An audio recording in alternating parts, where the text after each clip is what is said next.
Oui, bonjour, je suis Emmanuel Serafini, je suis le directeur du Centre de développement chorégraphique Les Hivernales d'Avignon.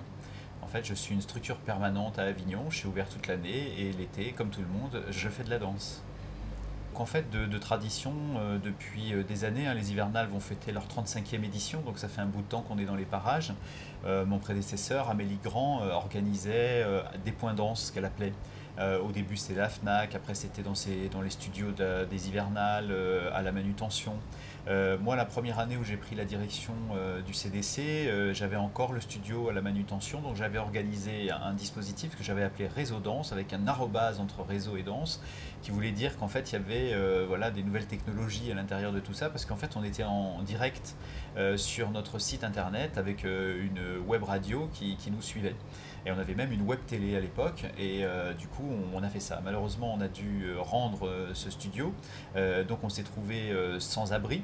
Et Greg Germain, le président de AFSC, l'ayant appris, m'a fait la proposition de transférer Réseau Danse sous le chapiteau du Off.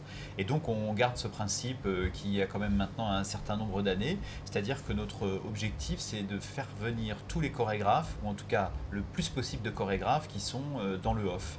Voilà, donc on a la possibilité de croiser, bien sûr, les artistes qui sont invités ici au CDC, mais tous ceux qui sont dans les autres théâtres qui sont nos amis.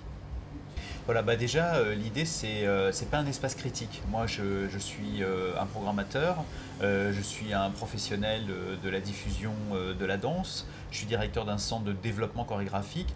Donc, quand les artistes viennent chez nous, ils viennent pas pour être critiqués, ils viennent pour présenter leur travail de manière à attirer le public de nouveau sur eux, leur attention et leur envie de venir voir les spectacles. Donc, c'est vraiment un travail qui a un rendez-vous, une réunion qui a pour but de faire parler les artistes.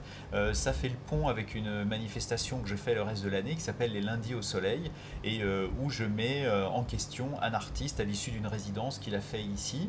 Et donc tous les mois, on a un rendez-vous avec un chorégraphe qui est en résidence au CDC et on lui demande un petit peu ses secrets de fabrication. Là, on a moins de temps parce que le lundi au soleil, ça dure 1 heure. Là, on a 10-15 minutes avec les questions du public sur les chorégraphes. Donc il raconte son univers. Il dit un petit peu son spectacle, il dit comment ici est pris. Et l'idée, c'est que j'invite aussi des gens dont j'ai pas vu le spectacle. C'est pas important que moi j'ai vu le spectacle. Ce qui est important, c'est que le chorégraphe et les danseurs qui sont dans la salle, des fois, parlent de leur travail. Et du coup, cette spontanéité, ils doivent me convaincre d'une certaine manière d'aller voir ce spectacle et de suivre leur création à Avignon. Non, non, non, c'est ouvert à tout le monde, c'est un rendez-vous public. D'ailleurs, on a un peu transgressé le principe qu'on avait mis au départ de Réseau Danse, c'est-à-dire qu'on a décidé que toutes les interviews sont en ligne sur notre site à quelques heures de décalage, puis on enregistre à la fois son et image toutes ces rencontres. Mais c'est extraordinaire parce qu'il y a beaucoup de gens qui passent, hein. Il y a plus de 30 chorégraphes qui seront passés à la fin de Réseau Danse.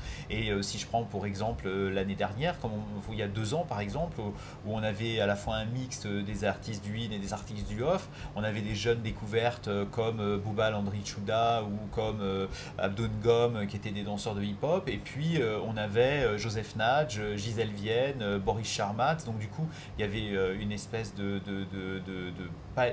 panel comme ça d'artistes qui font la danse en ce moment dans la création et qui était extrêmement intéressant. On était très suivis. Je me souviens qu'on avait fait le test pour Gisèle Vienne en direct, en ligne en 2010. On avait plus de 1500 connexions, plus la cinquantaine de spectateurs qui étaient dans la salle. Merci à vous.